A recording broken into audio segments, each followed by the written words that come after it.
আমি দেখলাম ব্রাত্য বসুকে ভৃত্য বসু।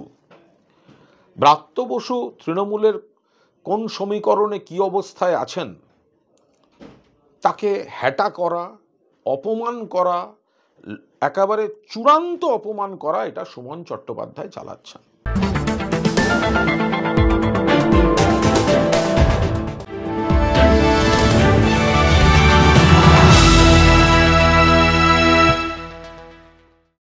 ব্রাত্য বসু রাজ্যের মাননীয় শিক্ষামন্ত্রী, তাকে ধারাবাহিক আক্রমণ করে যাচ্ছেন আমার সিনিয়র সাংবাদিক সুমন চট্টোপাধ্যায়। দুই ব্যক্তির মতপার্থক্য হতে পারে, আক্রমণাত্মক বক্তৃতা, ভাষণ, যুক্তিতর্ক চলতে পারে, কিন্তু যে ভাষায় সুমন চট্টোপাধ্যায় আক্রমণ করছেন সেটা কিন্তু ঠিক হচ্ছে না। আমি দেখলাম ব্রাত্য বসুকে ভৃত্য বসু। ব্রাত্য বসু তৃণমূলের কোন সমীকরণে কি অবস্থায় আছেন তাকে হ্যাটা করা, অপমান করা, একেবারে চূড়ান্ত অপমান করা, এটা সুমন চট্টোপাধ্যায় চালাচ্ছেন।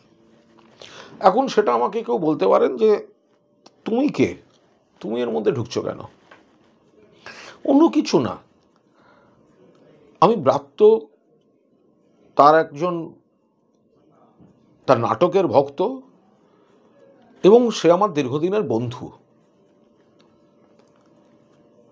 আমার বন্ধুকে যদি কেউ একজন অন্যায্যভাবে একজন সফল ব্যক্তিকে গায়ে কাদা লাগানোর চেষ্টা করে, আমি এর যন্ত্রণাটা বুঝি। সেই কারণে আমি এই বক্তব্যটা বলতে এলাম। আমি সুমন চট্টোপাধ্যায়কে অনুরোধ করব, সুমনদা, তুমি আমার থেকে অনেক জ্ঞানী গুণী, তোমার যে অহংবোধ বা উদ্ধত্ত তার হয়তো কিছু ভিত্তিও আছে, কিন্তু তুমি যে পদ্ধতিতে ব্রাত্যকে আক্রমণ করছো এটা ঠিক হচ্ছে না। সুমনদা, কাঁচের ঘরে বসে ঢিল ছোঁড়া হয়ে যাচ্ছে।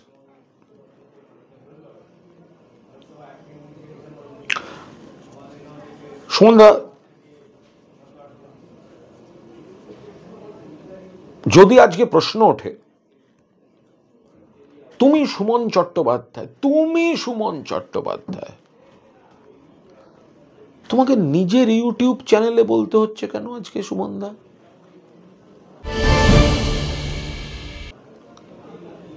কলকাতা শহরে এমন কোনো বড় হাউস নেই যে তোমাকে জায়গা দেবে? কেন দেয়নি এখনো পর্যন্ত? আশা করি নিশ্চয়ই তুমি ভবিষ্যতে পেয়ে যাবে। আনন্দবাজারে যতদিন ছিলে তুমি সুমন চট্টোপাধ্যায়, তারপর ধারাবাহিকভাবে কিন্তু তুমি ব্যর্থ। আর আমরা খুব ছোট, তোমাদের মতো শিক্ষিত টিক্ষিত নই। তোমরা মোহনবাগান, ইস্ট বেঙ্গল, মোহামেডানে খেলা সব স্টার প্লেয়ার, আর আমরা বেঙ্গল খেলেছি এরিয়ান, স্পোর্টিং ইউনিয়ন, হাওড়া ইউনিয়নে খেলে। আনন্দবাজারের পর তুমি কিছু ছিলে না সুমনদা, এবিপি আনন্দের পর তুমি কিছু ছিলে না। সর্বশেষ সিএন চ্যানেলে তুমি গেছিলে এবং তুমি আবার ফিরে আসছি বলে ভিডিও করেছিলে। 1 মাসের মধ্যে ওরা তোমাকে সরিয়ে দিয়েছে, 1 মাসের মধ্যে। তুমি কেন ব্রাত্যকে সব করতে যাচ্ছ?